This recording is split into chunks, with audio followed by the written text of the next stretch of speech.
chicken's coming home to roost, though, right? You've had the government doing all of these weird things to keep rates low. They call it quantitative easing. They have all these different phrases. Easy money. And now there's been talk for a while that that needs to be reversed. Yeah. Why? Well, basically, central bankers have been running the economy for the last 8 years. We've had all this easy money, $4 trillion. It's been dumped into the economy by the Fed. This was a big issue in the election. Most economists feel that you need the president, Congress to really stimulate the economy in the form of fiscal policy, tax cuts, infrastructure spending. That's what we're hearing. Now, the question is this going to be just a short-term sugar hit, or is this really going to create some underlying growth for the next few years? And the jury's out on that. The irony for me is that, Janet Yellen and her colleagues on the Fed have been saying, look, we can't do this alone. We have to have, an actual coordinated policy in Washington to get the economy going. Now it is Donald Trump, who has been critical of the Fed, who may be the one that ushers that in. I mean, but what does this mean for regular middle class or working class voters and people? So the growth of the country might do better. That's good for everybody, right? And for jobs. It is. But it's harder to buy a house and harder to buy the things to put in your house. That's right. And, more expensive, More expensive, that's what I mean.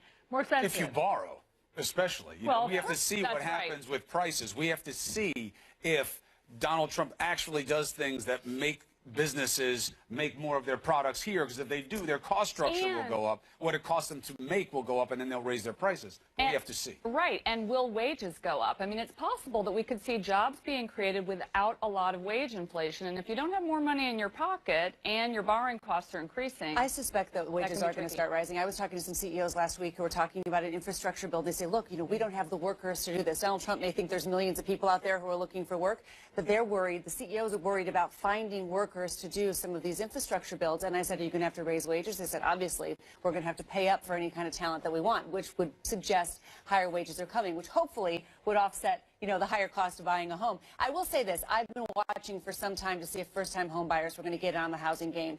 In the housing market recovery, first-time home buyers have not been the big players. It's been investors. It's been second homes. It's been people paying with cash. So even though interest rates were low, first-time buyers couldn't get in. They were still tight lending standards, or they just didn't have the financial ability yet. More recently, I've seen first-time home buyers are now about a third of all home sales, and that makes me happy again. So you worry about damping that down just as the first-time home buyers coming in.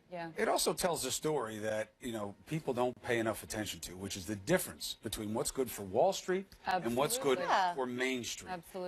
These companies are going to start making more money. That's great. Stocks go up, right? Because that's a function of what the value of the company is. But that doesn't mean it's good for you. Right. And rates are good for savers, though. I will say people, especially people on a fixed income, elderly people for a long time, have had no return from their savings. If interest rates start to rise, that finally helps the savers again. So that is something that we need. I think there's two things here. I think the idea of an infrastructure program is a good thing for the country. I mean, most people on the right and the left would agree with that.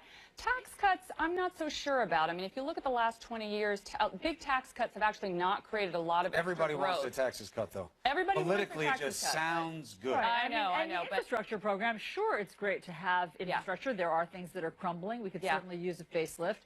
But we just had Senator Langford on to say, there are all sorts of Republicans who have fought any stimulus spending, any more spending. So we don't know how the president. Some of those numbers he was giving out were rounding errors on rounding errors on rounding errors. Oh, absolutely. When you look at how waste, fraud, and abuse is always, it's so easy to say, I want to get rid of waste, fraud, and abuse, but we're not going to fix our financial problems getting rid of waste, fraud, and abuse. Absolutely. I mean, separate and apart